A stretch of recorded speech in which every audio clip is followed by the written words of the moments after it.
आज अपन बात करने वाले आपका अध्याय नंबर 3 दो चर वाले रैखिक समीकरण युग्म, उसका जो एक्सरसाइज है, उसकी जो प्रश्नावली है 3.2, उसमें पूरी प्रश्नावली के अंदर एक ही टाइप के क्वेश्चन आने वाले। हमने बात करी थी लास्ट क्लास में कि जो आपके दो चर वाले रैखिक समीकरण युग्म होते हैं उसको हल करने के बहुत सारी विधियाँ होती है। पहली होती है ग्राफीय विधि, दूसरी होती है प्रतिस्थापन विधि, तीसरी विलोपन विधि, चौथी वज्रगुणन विधि। तो वज्रगुणन विधि आपके सिलेबस में नहीं है, तो अपन ने ग्राफीय विधि पढ़ ली है। अभी आज अपन पढ़ने वाले प्रतिस्थापन विधि के बारे में, फिर उसके बाद में विलोपन विधि देखेंगे। ठीक है, अभी कुछ चीजें मैं बताऊंगा। जैसे प्रतिस्थापन विधि, तो नाम में क्या छुपा है? प्रतिस्थापन का मतलब होता है कि किसी चीज को उठा के दूसरी जगह विस्थापित कर देना, ये कहलाता है प्रतिस्थापन। तो इस पूरी मेथड के अंदर अपन यही करने वाले हैं। क्या करने वाले कि x का वैल्यू निकालेंगे, फिर वो दूसरे समीकरण में रखेंगे, फिर दूसरे समीकरण का मान निकलेगा, जो वैल्यू निकलेगी उसको पहले वाले समीकरण में रखेंगे। वो आपको अभी समझ में आ जाएगा। ठीक है, एक एग्जांपल देखेंगे अपन, वहां से आपको सारी चीजें क्लियर हो जाएगी। कुछ स्टेप बताऊंगा मैं, 2-3 स्टेप, 4-5 स्टेप होगी, उससे बाहर कुछ भी नहीं आएगा। वो स्टेप एक बार कंसिडर करना कि क्या करना है आपको। चले तो अपन स्टार्ट करते हैं अपनी प्रतिस्थापन विधि। ठीक है, कोई एक एग्जांपल लेंगे और साथ ही साथ में इधर साइड में लिखते चले जाऊंगा कि क्या स्टेप में क्या कर रहे हैं अपन। ठीक है, सबसे पहले हेडिंग डाल लो प्रतिस्थापन विधि। ठीक है, ये किससे रिलेटेड है? प्रश्नावली 3.2। ठीक है,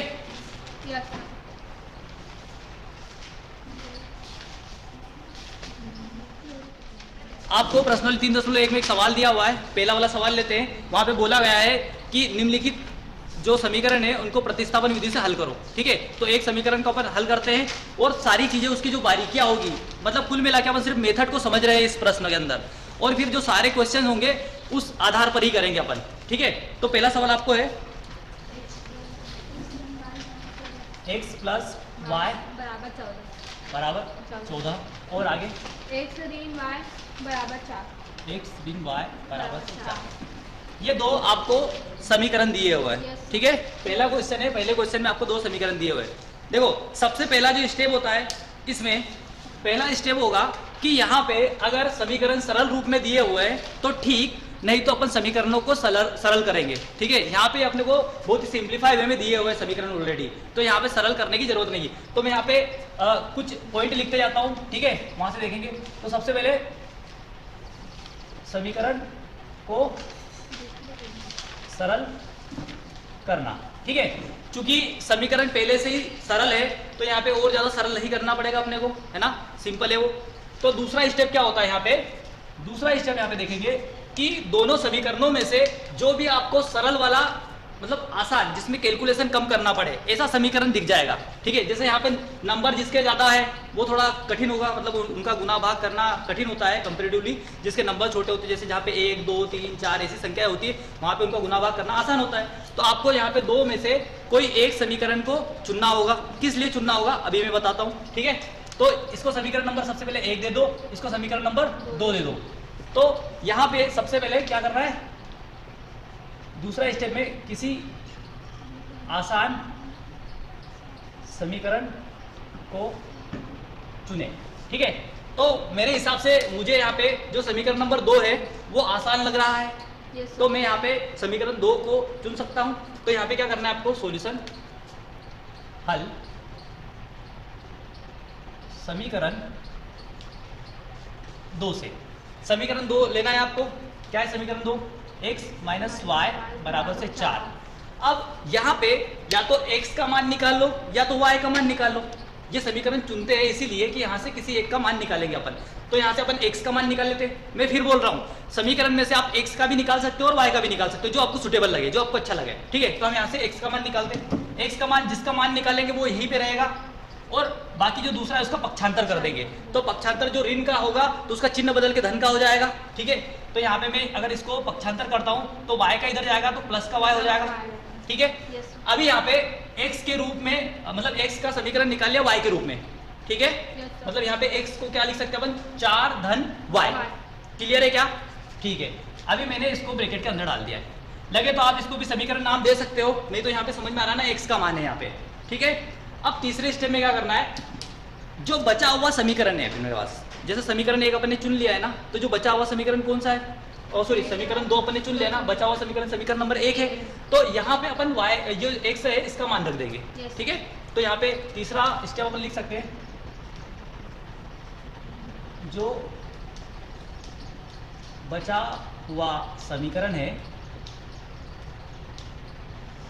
उसमें x या y जो भी अपन ने, यहाँ पे अपन ने x का मान निकाला है ना, का मान रखते हैं, ठीक है।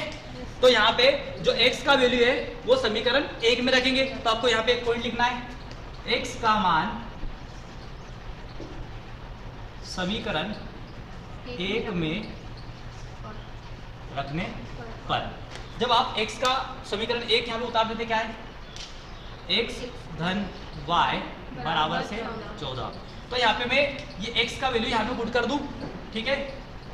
यहाँ पे मैं x का वैल्यू पुट कर दूं, ये यहाँ पे रख देंगे अपन x का मान, ठीक है। लिख देते हैं, तो x का वैल्यू क्या है 4 धन y, ठीक है। ये लिख दिया मैंने 4 धन y यहाँ पे x की जगह, फिर ये y यहाँ पे ऑलरेडी था बराबर से 14, हो गया ना, ठीक है। तो यहाँ पे क्या हो, देखो अब यहाँ पे अपने को y बचा है सिर्फ, तो ये y और y कितना हो जाएगा 2y, ठीक है। और ये जो 4 है ना इसका पक्षांतर हो जाएगा, ठीक है। तो यहाँ पे क्या हो जाएगा 14 ऋण 4, क्योंकि प्लस का 4 था इधर हो गया तो माइनस का 4 हो गया, ठीक है ना। तो यहाँ पे 2y बराबर से कितना हो गया 10, ठीक है। तो y का मान निकालेंगे तो कितना हो जाएगा 10/2, मतलब ये 5 हो जाएगा। तो y का मान कितना हो गया 5 आ गया, ठीक है। क्लियर है क्या? आसान, यहाँ तक सबको समझ में आया? ठीक है।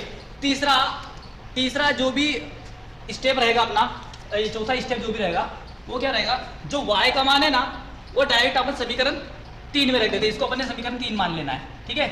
कहाँ पे रख देंगे, समीकरण 3। तो y का मान समीकरण 3 में रखते हैं, ठीक है। तो समीकरण 3 में जब रखोगे तो मैं यहाँ पे लिख भी सकता हूँ कि y का मान समीकरण 3 में, ठीक है। तो समीकरण 3 क्या है यहाँ पे, फिर से x बराबर 4 प्लस x बराबर से 4 प्लस y है, तो y का वैल्यू कितना निकला है 5, तो x बराबर से 4 धन 5, तो x बराबर से कितना हो जाएगा 9। तो इस तरीके से हमको x का भी वैल्यू मिल गया और y का भी मिल गया। आपका आंसर क्या हो जाएगा, x का वैल्यू कितना आया 9 तथा y बराबर से 5 आया, ठीक है। आसान है, ठीक है। सारे स्टेप्स आपको समझ में आया क्या क्या करा, उधर मैंने साइड में लिख दिया है। और इसी तरीके से सारे सवाल होने वाले हैं, ठीक है। ये कुछ पॉइंट है जो आपको याद में रखना है, ध्यान में रखना है, और यहाँ पे स्टेप बाय स्टेप करते चले जाओगे, आपका आंसर निकल के आ जाएगा। सबसे पहले हमने क्या करा कि 2 समीकरण दिए हैं, ठीक है। समीकरण अगर आसान है तो ठीक, नहीं तो उनको आसान बनाना है अपने को। दोनों में से जो भी इजी वाला, जो भी छोटा वाला आपका समीकरण रहेगा उस समीकरण को चुन लेना है अपने, ठीक है। तो हमने यहाँ पे समीकरण 2 को चुन लिया है। समीकरण 2 से हमने x का मान निकाल दिया, और इस x का मान जो बचा हुआ समीकरण है किसमें रख दिया, 1 में रख दिया। तो यहाँ पे y का मान निकल के आया, फिर y का मान समीकरण नंबर 3 में रख दिया, तो यहाँ पे x का मान आ गया। क्लियर है क्या? ठीक है, ठीक है, छापो। क्वेश्चन नंबर 2, ठीक है। सवाल जो दूसरा है वहां पे सबसे पहला स्टेप लगा हुआ है कि समीकरण को सरल करना है, ठीक है। क्योंकि ये जो समीकरण है दूसरे नंबर का वो सरल नहीं है, थोड़ा कॉम्प्लिकेटेड सा लग रहा है, ठीक है। उसको आसान बना देंगे, फिर उसके बाद में अपन सोल्व करेंगे सारे स्टेप का यूज करके, ठीक है। तो पहला s ऋण t बराबर t, नहीं s ऋण t बराबर 3, s ऋण t बराबर से 3, ठीक है। अगला s/3 प्लस ऋण प्लस है ना, प्लस प्लस 2 बराबर 6, ठीक है। अब सुनो, यहाँ पे सबसे पहला स्टेप है कि समीकरण अगर सरल नहीं है तो उसको सरल करना पड़ेगा। यहाँ पे इस समीकरण को अपन कैसा सरल कर सकते हैं, तो एक तरीका होता है, यहाँ पे बटे जटे में दिख रहा है ना, तो यहाँ पे अपन तिर्यक गुणा कर देंगे। क्या कर देंगे, देखो इसको तो समीकरण नंबर 1 दे देते हैं और इसको थोड़ा आसान करके लिख देंगे। यहाँ पे क्या करेंगे, तिर्यक गुणा, ठीक है। तो इधर देखो ये 2 का इधर हो जाएगा तो ये 2s हो जाएगा, ठीक है, प्लस 3t अपॉन 6, ठीक है, बराबर से इधर भी 6 है, ठीक है। अभी क्या होगा, 6 का पक्षांतर कर देंगे, इधर मल्टीप्लाई हो जाएगा, तो ये क्या हो जाएगा यहाँ से 2s + 3t = 36, ठीक है। इसको अपने समीकरण नंबर 2 नाम दे देना है, ठीक है। ये 2 मान लिया है। अब तिर्यक गुणा कैसे करेंगे, इसका इधर मल्टीप्लाई हो जाएगा, इसका इधर मल्टीप्लाई होगा, नीचे का नीचे में होगा, ये होता है तिर्यक गुणा। तो 2 का s में होगा तो 2s हो जाएगा, 3 का t में होगा तो 3t हो जाएगा, और ये 3 दूनी 6, ठीक है। अब ये बटे में आ गया है इधर, ठीक है, तो यहाँ पे भी तिर्यक गुणा कर देंगे, या तो मतलब इसका मल्टीप्लाई कर देंगे इधर पक्षांतर करके, तो ये 6 36 हो गया, ठीक है। ये समीकरण नंबर 2 बन गया। अब आसान दिख रहा है आपको, सरल दिख रहा है थोड़ा समीकरण पहले से ज्यादा, ठीक है। अब आपको मिल गया समीकरण 1 और समीकरण 2, ठीक है। मैंने आपको अभी बताया था थोड़ी देर पहले कि आप ये सब पॉइंट को ना याद रखते हुए हम कुछ और भी पॉइंट बताएंगे। कैसे, सबसे पहले यहाँ पे समीकरण 1 और समीकरण 2 बन गया है, तो वहां पे सबसे पहले समीकरण 1 को उठाएंगे, ठीक है। 1 से अपन s का या t का मान निकाल लेंगे, ठीक है, उसको समीकरण नंबर 3 दे देंगे, और उसका मान फिर समीकरण 2 में रखेंगे, फिर 2 का मान समीकरण 3 में रखेंगे। तो सबसे पहले समीकरण 1 को उठाया, ठीक है, फिर 1 से जो मान आया उसको समीकरण 2 में रखा, फिर समीकरण 2 से जो मान आया उसको समीकरण 3 में रखा, ठीक है। 3 स्टेप में आपका गणित या सवाल खत्म, ठीक है। वही तरीके से देखते हैं अपन, करो, ठीक है, फिर अपन बताएंगे आपको। चलो ठीक है भैया, इधर देखो टाइम खत्म तुम्हारा करने का। अब इधर देखते हैं, दूसरे तरीके से करके बताता हूं मैं, ठीक है। सबसे पहले समीकरण को सरल करेंगे, ठीक है, सरल कर लिया अपन ने। फिर इसके बाद में समीकरण 1 को चुन लेना है, 1 को चुनना है, ठीक है।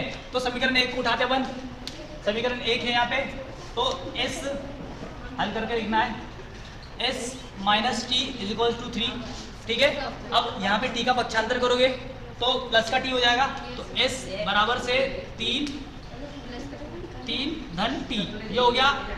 अब इसको समीकरण नंबर 3 दे देना है, ठीक है, ठीक है। तो यहाँ पे लिखना है समीकरण 3 प्राप्त होगा, ठीक है। समीकरण 3 प्राप्त हुआ है, तो अब यहाँ पे जो s का मान है, सुनो, समीकरण 1 को उठाया और जो s का मान है वो समीकरण 2 में रखेंगे, ठीक है।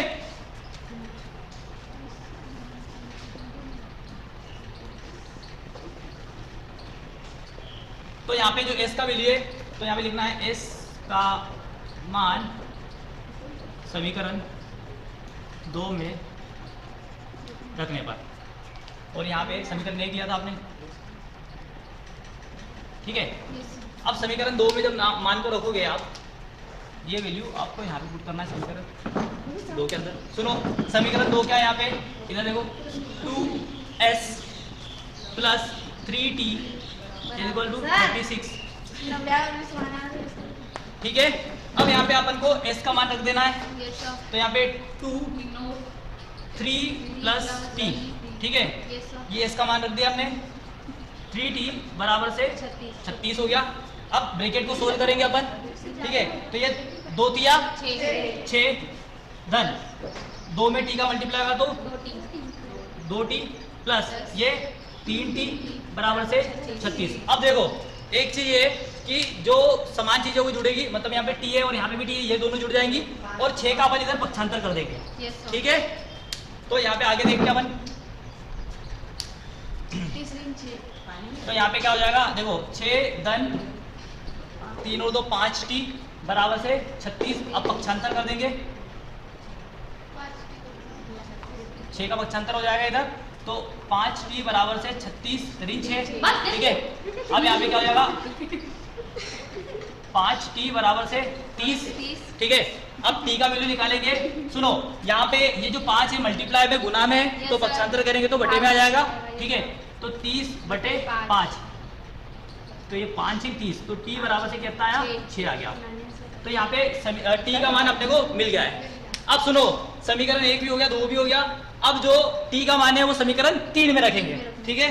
तो यहाँ पे लिखेंगे t का मान समीकरण 3 में रखने पर, ठीक है। तो अब जो मान आया अपना वो समीकरण 3 में रख देंगे, ठीक है। समीकरण 3 में रखोगे, समीकरण 3 क्या है, s बराबर है 3 धन t है ना, ठीक है। तो यहाँ से s बराबर से 3 प्लस t, अब t का मान क्या निकला है, 6 निकला है, s बराबर से 3 प्लस 6, ठीक है, s बराबर से 9, ठीक है। तो यहाँ पे आपका दोनों मान आ गए हैं, t का भी आ गया है और s का भी आ गया है। क्लियर है क्या? जिससे नहीं बनाओ छापो, ठीक है।